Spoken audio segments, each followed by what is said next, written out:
Modern Tamil Nadu பார்வையாளருக்கு வணக்கம். பொதுவாக ஒரு உயிரை காப்பாற்றுவது அப்படிங்கிறது பெரிய விஷயம். ஆனால் 67 மனித உயிர்களை ஒரு நாய் காப்பாற்றிருக்கிறது அப்படிங்கிறது உண்மையிலேயே ஆச்சரியமிக்க ஒரு விஷயம் அப்படின்னே சொல்லலாம்.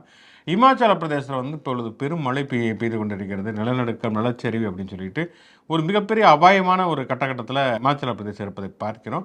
நேற்று என்ன நடந்திருக்கிறது அப்படின்னு சொன்னால் ஒரு நாய் பொதுவாகவே இந்த விலங்குகளை பொறுத்தவரை, பறவைகளை பொறுத்தவரை நிலநடுக்கத்தை முன்கூட்டியே உணரக்கூடிய சக்தி இருக்கிறது அப்படின்னு சொல்லி அறிவியலாளர்கள் சொல்வது ஒரு வழக்கம். ஒரு இடத்துல ஒரு நிலநடுக்கம் வரப்போகிறது அல்லது ஒரு எரிமலை வெடிக்கப் போகுதுன்னு சொன்னால் அந்த இடத்த விட்டு உடனடியாக கூட்டம் கூட்டமாக பறவைகள் பறப்பது அப்படிங்கிறது இயல்பாக இருக்கிறது. அதை முன்கூட்டியே உணரக்கூடிய ஒரு சக்தி, ஆற்றல் இருக்கிறது.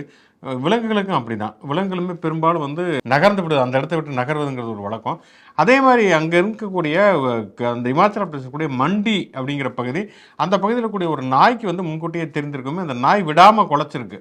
அதுக்கப்புறம் சுற்றி இருக்கிற மக்கள், அந்த பகுதியுடைய மக்கள்லாம் ஏன் இந்த நாய் குலைச்சிக்கிட்டே இருக்குது அப்படின்னு பார்த்து அப்புறம் அந்த இடத்த விட்டு புலம்பெயர்ந்து போயிருக்கிறார்கள். கிட்டத்தட்ட ஒரு 67 பேர் அங்கேருந்து போயிருக்காங்க. அதுக்கப்புறமேல் அவங்க போனதுக்கு பிறகு அங்கே ஒரு மிகப்பெரிய அளவிலான நிலநடுக்கம் வந்திருக்கிறது, நிலச்சரிவு வந்திருக்கிறது. ஒரு 67 பேர் உயிர் தப்பியிருக்கிறார்கள். உண்மையிலேயே வரவேற்கத்தக்க ஒரு விஷயம். இப்படிப்பட்ட ஒரு ஒரு அதிசயமான நிகழ்வுகள் அப்படிங்கிறது நடக்கிறதுங்கிறது உண்மையிலேயே மகிழ்ச்சி அளிக்கக்கூடிய செய்திகள் அப்படின்னு சொல்லிட்டு ஷோக்குள்ள போகும். இது முச்சந்தி ஷோ. நான் உங்கள் சுகநாதிவாக. நான் பிரகாஷ்.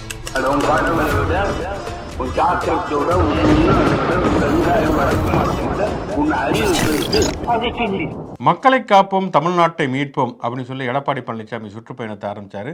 கடைசியில் அவரையே மீட்க முடியாத அளவுக்கு அதல பாதாளத்தில் போய்கிட்டே இருக்காரு அப்படிங்கிறத பார்க்குறோம். சுற்றுப்பயணம் ஆரம்பித்த முதல் நாளே பார்த்தோம்னு சொன்னால் சில பல பஞ்சாயத்துகள், விவசாயிகள் நேரடியாகவே மூஞ்சிக்கு நேராக அத்திக்கடவு அவனாசி திட்டம் என்னாச்சுன்னா அதை மத்திய அரசு நிராகரிச்சிருச்சுங்க அப்படின்னாரு. அந்த மத்திய அரசே, அந்த குழந்தையே நீங்கள் தாங்கிற மாதிரி அந்த மத்திய அரசே அவர் கூட்டணியில் இப்போ இருக்கக்கூடிய பாஜக தான் அப்படிங்கிறது தெளிவாக தெரிந்தது. அதே மாதிரி ஆரம்பிக்கிறப்ப 2.25 லட்ச ரூபா திருட்டு போனது பணம் அப்படிங்கிறது. அப்புறம் பல இடங்களில் கூட்டமே இல்லை, அவர் பாட்டுக்கு பேசிகிட்டு இருக்காரு, கூட்டம் பாட்டுக்கு போயிட்டு இருக்கிறது அப்படின்னு. நேற்று அவர் பேசிய ஒரு பேச்சுங்கிறது மிகப்பெரிய அளவில் சர்ச்சைக்கு திரிகள்ளி வைத்திருக்கிறது அப்படிங்கிறத பார்க்குறோம். இந்து சமய அறநிலையத்துறை கல்லூரிகளை கட்டக்கூடாது, கோயில் பணத்தில் எடுத்து கல்லூரிகளை கட்டுவதுங்கிறது சரியானது கிடையாது, அது ஒரு சதி செயல் அப்படின்னே எடப்பாடி பழனிசாமி சொல்லி இருக்கிறார்.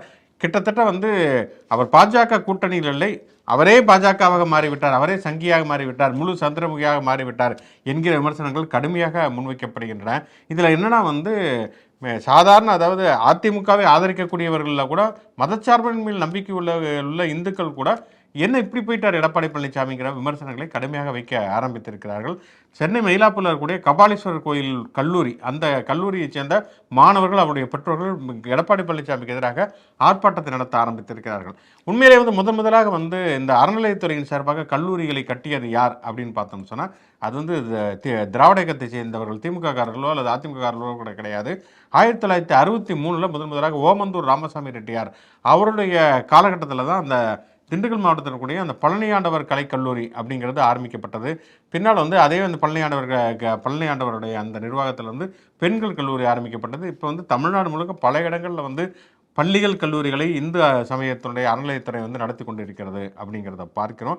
இந்து சமய அறநிலையத்துறை நடத்தினாலுமே கூட அந்த கல்லூரிகள் அல்லது பள்ளிகளை பொறுத்தவரை அவை ஒரு மதச்சார்பற்ற நிறுவனங்களாகத்தான் செயல்பட்டு கொண்டிருக்கின்றன. அங்கே எல்லாருமே படிக்கலாம். அங்கே மதக்கல்வி அல்ல, பொதுவாக எல்லா கல்லூரிகளிலும் பள்ளிகள்லையும் என்ன மாதிரியான பாடத்திட்டம் நடைமுறையில் இருக்கோ அதே மாதிரியான பாடத்திட்டம் தான் அங்கேயும் நடைமுறையில் இருக்கிறது என்பதை நம்ம பார்க்கிறோம். இதில் என்ன தவறு இருக்கிறது என்று தான் மக்கள் கேட்குறாங்க.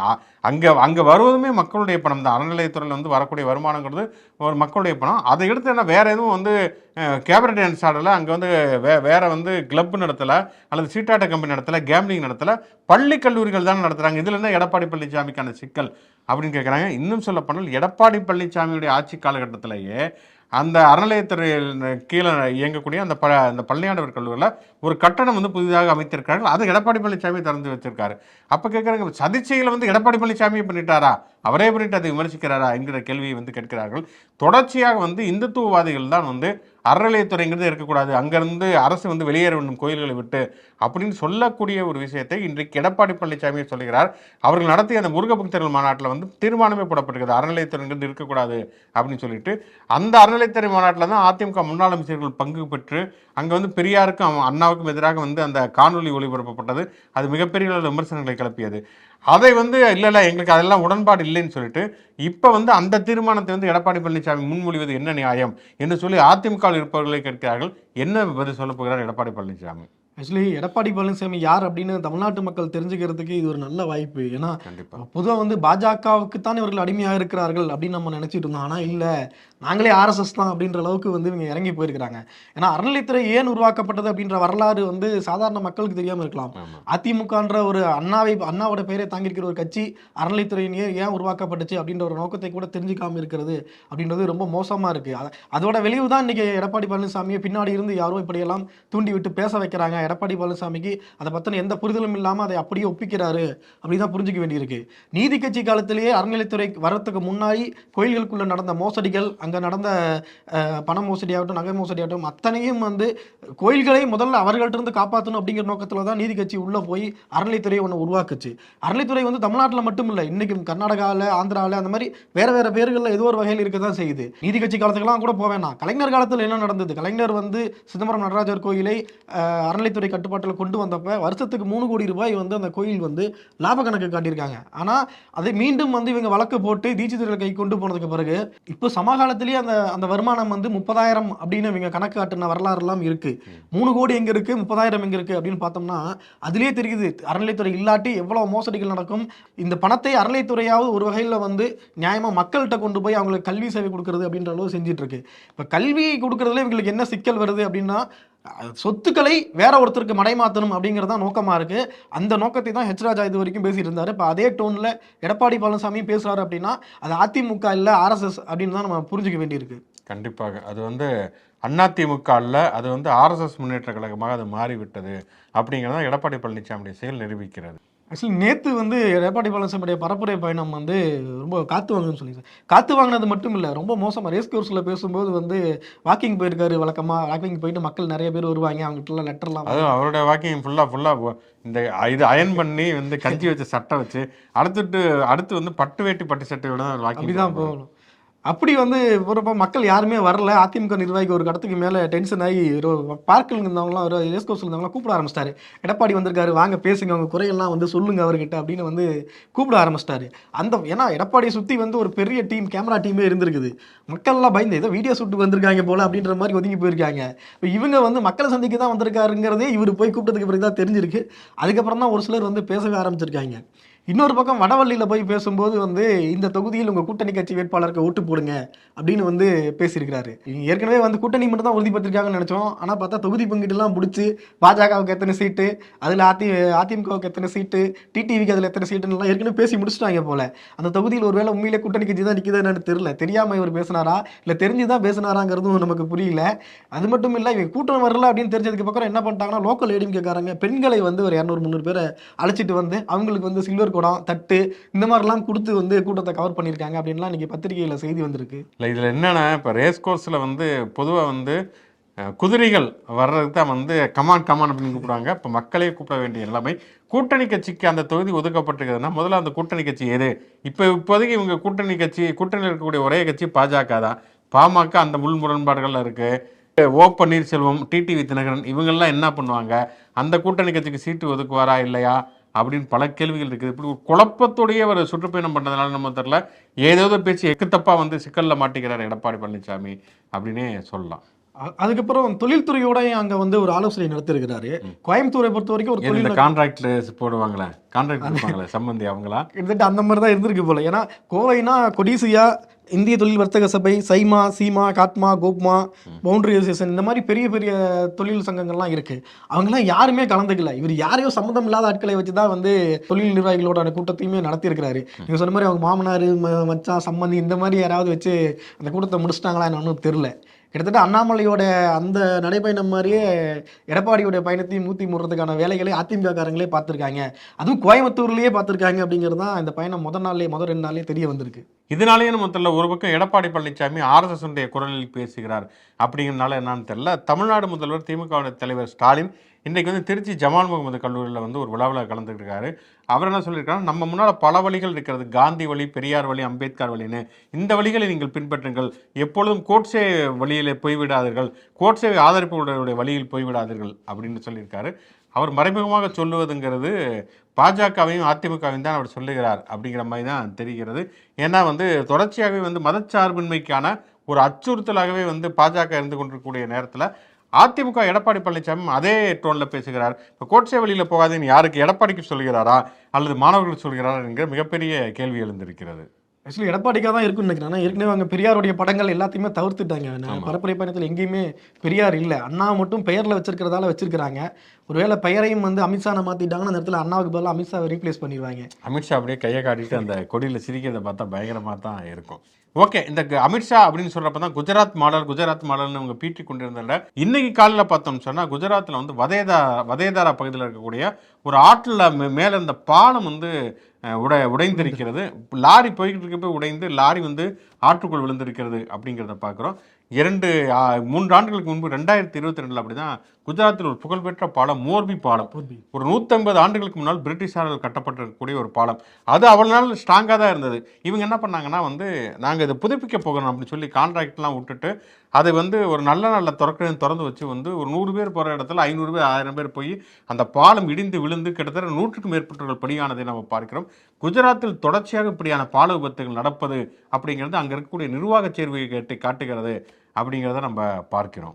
ஆக்சுவலி இவங்க இந்தியா முழுக்க இவர்கள் கட்டுற ஒன்றிய அரசு கட்டுற பாலங்களை எல்லாம் நம்ம வந்து மறுசீராய்வு பண்ண வேண்டிய தேவை இருக்குது. ஏன்னா தமிழ்நாட்டிலே விட்டுருந்தா ரொம்ப கேர்லெஸ்ஸாக பாம்பன் பாலத்தையும் கட்டி முடிச்சிருந்துருப்பாங்க. பாலம் தரமில்லாமல் கட்டுறதா குற்றச்சாட்டுகள்லாம் வந்து அது ஒரு பெரிய சர்ச்சைக்குள்ளானதுக்கு பிறகு அதை வந்து சீரமைப்பு பண்ணி தான் திரும்ப திறந்தாங்க. இப்போ தமிழ்நாட்டில் அந்த விழிப்புணர்வோடு இருக்காங்க. ஆனால் மற்ற மாநிலங்கள் எப்படி இருக்காங்க அப்படிங்கிறது தெரியல. இல்லைன்னா இன்னைக்கு குஜராத்தில் விழுந்த மாதிரி தான் பல மாநிலங்கள் இப்படி பாலம் இடியக்கூடிய ஒரு சூழலும் ஆபத்தும் இருக்கும் அப்படின்னு தான் இந்த சம்பவங்கள்லாம் உணர்த்துது. ஒரு பக்கம் பார்த்தா இப்படி குஜராத்தில் பால விபத்து, இமாச்சல பிரதேசம் நம்ம முதலே சொன்னது மாதிரி வந்து அவ்வளவு தூரம் வந்து மிகப்பெரிய பாதிப்புக்கு உள்ளாகி இருப்பதை நம்ம பார்க்கிறோம். ஆனால் வந்து மணிப்பூர் பற்றி எறிந்து கொண்டிருக்கிறது. ஆனால் மோடி இதை பற்றி எந்த கவலையுமே இல்லாமல் நவீமியாவில் போய் பழங்குடியினரை சந்தித்து மேலதாளத்தை அடிக்க ஆரம்பித்து விட்டார் அப்படிங்கிறத பார்க்குறோம். இந்தியாவை பற்றி அவர் வந்து ஒரு இந்தியாவோட பிரதமர், இந்தியாவோட குடிமகன்கிறதே இல்லை. ஏதோ நான் வந்து டூரிஸ்ட்டு, நான் வந்து அப்போ டூர் வந்திருக்கேன் அப்படிங்கிற ஒரு மனநிலையே இருக்கார். இப்படிப்பட்ட ஒரு பிரதமர் நம்ம இதுக்கு முன்னாடி பார்த்ததே கிடையாது.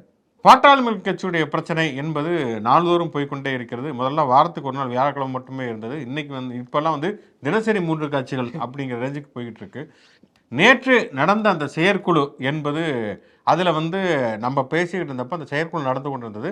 அன்புமணி ராமதாஸை கண்டித்து தீர்மானம் நிறைவேற்றினார்கள். இப்போ அடுத்த கட்டத்தில் வந்து முடிகிறப்ப பார்த்தோம் சொன்னால் அன்புமணி ராமதாஸெல்லாம் நீக்கிறலாம் அப்படிங்கிற ரேஞ்சுக்கு அவங்க போயிட்டாங்கிறத பார்க்குறோம். இந்த பக்கம் பார்த்தோன்னா பனையூரில் இவர் தனியாக வந்து அன்புமணி ராமதாஸ் அவர் ஒரு பக்கம் வந்து கூட்டங்களை நடத்தி அவர் வந்து நாங்கள் வந்து ராமதாஸ் வந்து ரொம்ப நல்லவர் தான், ஆனாலும் கூட வந்து அவருடைய தலைமையின் கீழ் செயல்படுவதுங்கிறது கொஞ்சம் கஷ்டம்தான் அப்படிங்கிற ரேஞ்சுக்கு அவர்கள் ஒரு பக்கம் வந்து பேசிக்கொண்டிருப்பதை நம்ம பார்க்கிறோம். ஆக மொத்தம் பார்த்தோம் சொன்னால் இப்போ சட்டசபை வரைக்கும் பஞ்சாயத்து வந்திருக்கிறது. அப்பாவிடம் போய் கடிதத்தை கொடுத்திருக்கிறார்கள். தலைமைக்கு பாட்டாளி மக்கள் கட்சியுடைய கொறடாவாக இருக்கக்கூடிய அருளை வந்து நீக்க வேண்டும் என்கிற அளவுக்கு போய்கொண்டு இருக்கிறது.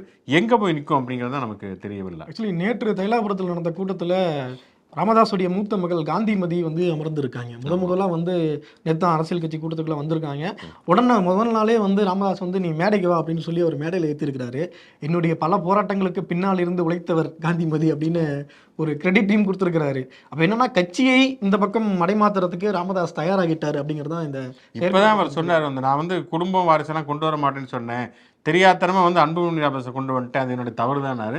அடுத்து பார்த்தோன்னா அவங்க மகளையும் கொண்டு வந்துட்டார். இன்னொன்று சௌமியாவை வந்து எங்கள் வீட்டிலேருந்து யாரும் பெண்கள் அரசியலுக்கு வரக்கூடாதுன்னு நான் வந்து நினச்சேன், ஏன்னா என்னை மீறி தான் வந்து கேண்டிடேட்டாக போட்டாங்க அப்படின்னு சொன்னார்.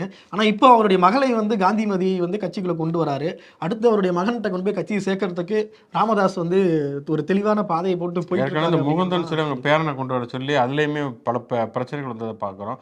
ஆக மொத்தம் என்னன்னா வந்து ஒரு மிகப்பெரிய குழப்பத்தில் பாட்டாளி மக்கள் கட்சி மாட்டி இருக்கிறது அப்படிங்கிறது தான் நமக்கு நன்றாக தெரிகிறது. ஒரு பக்கம் பாட்டாளி மக்கள் கட்சி அப்படின்னா விடுதலை சிறுத்தைகள் கட்சியினுடைய தலைவர் தொல் திருமாவளவன் அவர் கொடுத்திருக்கக்கூடிய ஒரு நேர்காணல் என்பதும் சமூக வலைத்தளங்களில் பரவலாக பகிரப்படுவதை பார்க்கிறோம். குறிப்பாக ஆதவர்ஜனா பற்றி பேசுகிறப்ப அவர் வந்து கொதித்து போய் பேசுகிறார். ஆதவர்ஜனா எல்லா இடத்துலையும் வந்து திருமாவளவனை துணை முதல்வராக்குங்கிறாரு. எதுக்குங்க நான் வந்து துணை முதல்வராகணும், ஏன் திருமாவளவன் முதல்வராக்குங்கன்னு பேச வேண்டியதானா, முதல்வராவதற்கான தகுதி கிடையாதா திருமாவளவனுக்கு அப்படிங்கிற ஒரு விஷயத்தை வந்து அவர் கேட்கிறார். உண்மையிலே யோசிக்க வேண்டிய ஒரு விஷயம். ஏன்னா இப்போ வந்து விஜய் முதல்வராகலாம், திருமாவளவன் துணை முதல்வனா யாருக்கு இங்கே அரசியல் அனுபவம் இருக்கிறது, விஜய்க்கா திருமாவளவனுக்கா என்கிற கேள்வி இருக்கிறது. ஏன் ஆதவர்ஜனா வந்து நான் வந்து இன்னைக்கு வரைக்கும் வந்து என்னை தலைவர்னு சொன்னால் நான் வந்து ஒரு மாதம் வந்து சஸ்பெண்ட் பண்ணோம்னா கொஞ்ச காலம் பொறுத்திருந்து பார்க்க வேண்டியதானே, சஸ்பெண்ட் முடிஞ்சு ரிவோக் பண்ணுற வரைக்கும் பொறுத்திருந்து பார்க்க வேண்டியதானே, உடனடியாக அடுத்த கட்சிக்கு போகிறாருன்னா அப்போ வந்து அவர் வந்து இந்த கொள்கையிலோ இல்லை ஒரு தலித்து தலைமை அப்படிங்கிறதுலையோ எந்த விதமான உறுதியான நிலைப்பாடும் கிடையாது, சந்தர்ப்பாத நிலைப்பாடு தான் ஆதவர்ஜனாவுக்கு இருக்கிறது என்பதை அடித்து சொல்லி இருக்கிறார் அப்படிங்கிறதையும் பார்க்குறோம். தொடர்ச்சியாக என்னன்னா வந்து திருமாவளவன் வந்து ஆட்சி அதிகாரத்தில் பங்கு, அவரை வந்து துணை முதல்வர் ஆக்குவோம், கூட்டணி ஆட்சின்னு சொல்லி ஏமாற்றி அந்த ஒரு ஒரு ஆசை வலை விரித்து அவரை வந்து எப்படியாவது கூட்டணி கொண்டு வரணும் அப்படின்னு நினைக்கிறாங்க. ஆனால் நாங்கள் வந்து திமுக கூட்டணி உடைவதற்கு நாங்கள் வந்து ஒருபோதும் காரணமாக இருக்க மாட்டோங்கிறத மறுபடியும் அழுத்தமாக அவர் சொல்லியிருக்கார். ஆக்சுவலி ஆதவர்ஜுனா தாவேக்காவுக்கு போறதுக்கு முன்னாடி வரைக்கும் என்ன பேசிட்டு இருந்தாருன்னா, தலித் ஒருத்தரை தமிழ்நாட்டில் முதலமைச்சர் ஆக்குவேன், அதுதான் என்னுடைய லட்சியம் அப்படின்னு பேசிட்டு இருந்தாரு. இப்போ வந்து துணை முதல்வர் ஆக்குவேன் அப்படின்னு வரதுன்றது தாவேக்கா ஒரு அஜெண்டா வச்சிருக்காங்க, கூட்டணி ஆட்சி அமைப்போம்னு ஒரு அஜெண்டா வச்சிருக்காங்க. அந்த அஜெண்டாவை வச்சு திருமாவை விசிக்காவை உள்ளிழுக்கிறதுக்கான வேலை அப்படியே தான் இது பார்க்க முடியுது. ஆதவர்ஜுனாவுக்கு எந்த அரசியலோ இல்லை கொள்கையோ எதுவுமே கிடையாது அப்படிங்கிறத புரிய வைக்க முடியுது. இன்னொன்று அதே பேட்டியிலே திரும்ப நேற்று சொல்லியிருக்காரு, தமிழ்நாட்டில் திமுக கூட்டணி அதிமுக கூட்டணி இது 2 தான், இதை தாண்டி மற்ற யாருக்கும் வாய்ப்பு இல்லை அப்படிங்கிறதையும் ரொம்ப தெளிவாகவே சொல்லியிருக்காரு. அப்போ என்னன்னா தாவேக்கா வந்து போட்டியிலே இல்லை அப்படிங்கிறது தான் யதார்த்தம். அதை வந்து நாசுக்கா சொல்லியிருக்காரு திரும்ப. காங்கிரஸ் கட்சியினுடைய தலைவர் செல்வ பெருந்தகை அவமதிக்கப்பட்டாரா, அதற்கு சாதிதான் காரணமா என்கிற ஒரு சர்ச்சை தொடர்ச்சியாக வந்து விவாதிக்கப்படுவதை நம்ம பார்க்கிறோம். வல்லக்கோட்டை முருகன் கோயிலில் வந்து கும்பாபிஷேகம், செல்வ பெருந்தகை போயிருக்கிறார். அவர் வந்து அனுமதிக்கப்படவில்லை, மக்களோட மக்களாக தான் பார்த்துவிட்டு வந்தேன். இதற்கு காரணம் வந்து 2000 ஆண்டு கால பிரச்சனை அப்படிங்கிற மாதிரி அவர் பேட்டி கொடுத்து அது மிகப்பெரிய சர்ச்சையாக வெடித்தது. ஏன்னா வந்து தமிழிசை சவுந்தரராஜன் மேலே இருக்காரு, அப்படி இருக்கக்கூடிய நேரத்தில் செல்வ பெருந்தகை மட்டும் ஏன் வந்து அனுமதிக்கப்படவில்லை, சாதியின் காரணமாக தான் அவர் தலித் என்பதால் தான் அவர் வந்து அவமதிக்கப்பட்டாரா என்கிற பல்வேறு விதமான விவாதங்கள் நடைபெற்று கொண்டிருக்கின்றன. ஆனால் இன்னொரு தரப்பு வந்து என்ன சொல்லுகிறார்கள்னா வந்து செல்வ பெருந்தகை வருகிற பொழுதே ஒரு 20-30 பேரோடு வந்திருந்தார், அவ்வளோ பேர் வந்து அந்த இதில் கோபுரத்தில் ஏறுவதற்கான வாய்ப்பு இல்லை அப்படிங்கிறதுனால தான் வந்து அவர் வந்து ஏறக்கூடாது அப்படிங்கிறது சொல்லப்பட்டதாங்களே தவிர மற்றபடி சாதி அதற்கு காரணமாக இல்லை. இன்னொன்று தமிழிசை வந்தது முன்னாடியே வந்துட்டாங்க அப்படிங்கிறது சொல்லப்படுகிறது. எப்படியாக இருந்த பொழுதும் கூட செல்வ பெருந்தகை அனுமதித்திருக்க வேண்டும் என்பதுதான் நம்ம கருத்தாக இருக்கிறது. அது உண்மையிலேயே சாதிய ரீதியிலான அவமதிப்பாக இருக்கிறதா இல்லையா அப்படிங்கிறதுமே விவாதிக்கப்பட வேண்டும். ஆனால் அப்படி ஒரு பொதுவெளியில் இன்னும் சொல்லப்படால் அது செல்வ பெருந்தகையுடைய தொகுதியும் கூட அப்படி இருக்கக்கூடிய ஒரு நேரத்தில் ஒரு சட்டமன்ற உறுப்பினரை சாதி பார்த்து ஒதுக்குவதற்கான சாத்தியங்கள்ங்கிறது மிக குறைவாகத்தான் இருப்பதற்கான வாய்ப்புகள் அதிகம் அப்படிங்கிறது நமக்கு தோன்றுகிறது. அங்கே இருக்கக்கூடிய அதிகாரிகள் செய்திருக்கக்கூடிய அல்லது அந்த கும்பாபிஷேக விழா ஏற்பாடுகள் செய்திருக்கக்கூடிய ஒரு அங்கே இருக்கக்கூடிய ஒரு கம்யூனிகேஷன் கேப்பு தான் அது ஒரு காரணமாக இருந்திருக்கும் அப்படின்னு தான் தோன்றுகிறது. கண்டிப்பாக சாதி அது காரணமாக இருந்தது சொன்னால் வன்மையாக கண்டிக்கப்பட வேண்டும். அப்படி யாராவது சாதிய மண்டலில் நடந்து கொண்டிருந்தால் அவர்கள் மீது நடவடிக்கை எடுக்கப்பட வேண்டும். ஓகே, நிறைய விஷயங்கள் நம்ம இன்னைக்கு பேசியிருக்கோம். இமாச்சல பிரதேசத்தில் இருந்து வல்லக்கோட்டை வரைக்கும் பல்வேறு விதமான விஷயங்களை பேசி இருக்கிறோம். இப்போ அடுத்தடுத்து வந்து அரசியல் ரீதியான ஒரு பக்கம் எடப்பாடி சுற்றுப்பயணத்தை ஆரம்பிச்சிட்டாரு, இன்னொரு பக்கம் தமிழ்நாடு முதல்வர் ஸ்டாலின் திமுகவுடைய தலைவர் அவர் வந்து ஓரணியில் தமிழ்நாடு, அதுக்கப்புறம் போகிற இடங்கள்லாம் அவர் அரசியல் ரீதியான பேச்சுக்கள் அப்படி போயிடுச்சு. விஜயுமே வந்து செப்டம்பர்ல இருந்து அவருமே சுற்றுப்பயணத்தை தொடங்க போகிறார். அப்படிங்கிறப்ப கிட்டத்தட்ட இப்பவே தேர்தல் திருவிழா வந்து விட்ட ஒரு உணர்வு. ஒரு பக்கம் உரிமை மீட்பு பயணம்னு சொல்லியிருக்காரு. ஆமா, ஒரு பக்கம் நேற்று சென்னை விமானத்தில் கேட்கிறப்ப நானும் ஒரு பயணம் போக போறேன்னு சொல்லியிருக்காரு. எல்லாருமே பயணம் போறாங்க. மோடி வந்து வெளிநாட்டுக்கே பயணம் போயிட்டாரு. அப்படி இருக்கக்கூடிய ஒரு சூழ்நிலை இப்போது தேர்தல் திருவிழா வந்து விட்ட உணர்வு வந்து விட்டது. தொடர்ச்சியாக பல்வேறு விதமான சூடான செய்திகளை பற்றி நாம் பேசவே இருக்கிறோம். தொடர்ந்து மாடர்ன் தமிழ்நாடு யூடியூப் சேனலோடு தொடர்பில் இருங்கள். முச்சன் ஷோவை லைக் பண்ணுங்க, கமெண்ட் பண்ணுங்க. மாடர்ன் தமிழ்நாடு யூடியூப் சேனலை சப்ஸ்கிரைப் பண்ணுங்க, சோசியல் மீடியா பேஜஸ் ஃபாலோ பண்ணுங்க. மீண்டும் ஒரு நிகழ்ச்சி சந்திப்போம். நன்றி.